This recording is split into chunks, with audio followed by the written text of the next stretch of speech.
આજે આપણે વાત કરીશું કે આપણે જે તૈયાર મસાલા બજારમાંથી લઈને ખાઈ રહ્યા છે તે મસાલા ખરેખર આપણી પાસે જે આવી રહ્યા છે તે અસલી છે કે નકલી તે કઈ રીતે ઓળખી શકાય તે વિશે।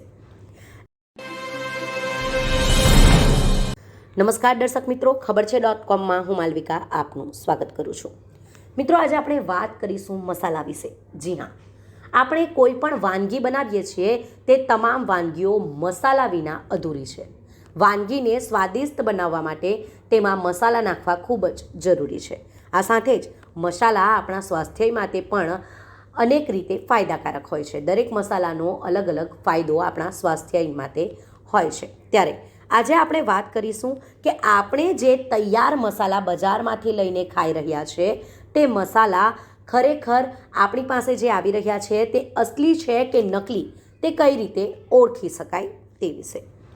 લાલ મરચાંના મસાલાને વધુ વાઇબ્રન્ટ દેખાવા માટે તેમાં આર્ટિફિશિયલ સિન્થેટિક કલર ઉમેરવામાં આવે છે। તેને ઓળખવા માટે 1 ગ્લાસ પાણી લો અને તેમાં આ મસાલો ઉમેરો। જો તમને પાણીની નીચે લાલ રંગ દેખાય તો સમજવું કે મસાલામાં પાવડર મિક્સ કરવામાં આવ્યો છે।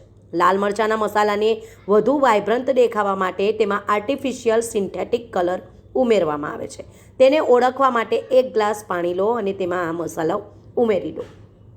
આમ તમે મસાલામાં કોઈ પાવડર મિક્સ કરવામાં આવ્યો છે કે કેમ તેની ઓળખ કરી શકો છો અને આ મસાલા અસલી છે કે નકલી તે જાણી શકો છો।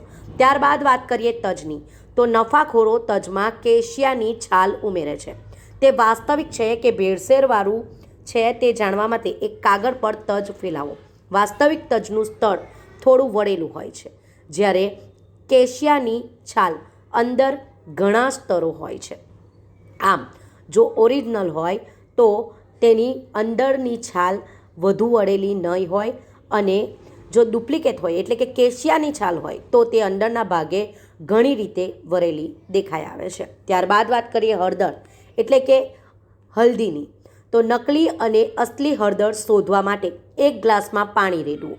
શુદ્ધ હળદર પાણીમાં જતાની સાથે જ આછો પીળો રંગ છોડી દે છે।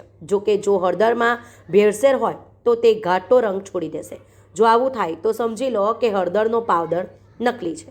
ત્યારબાદ વાત કરીએ કેસરની, તો ઘણા લોકો તેને રંગ આપવા માટે કેસરમાં સૂકા મકાઈના વાળ ઉમેરી દે છે। તે જાણવા માટે 1 ગ્લાસ પાણી લો અને તેમાં કેસરના દોડા નાખો। નકલી કેસર ઝડપથી તેનો રંગ ગુમાવશે, જ્યારે વાસ્તવિક કેસર ધીમે ધીમે તેનો રંગ ગુમાવે છે।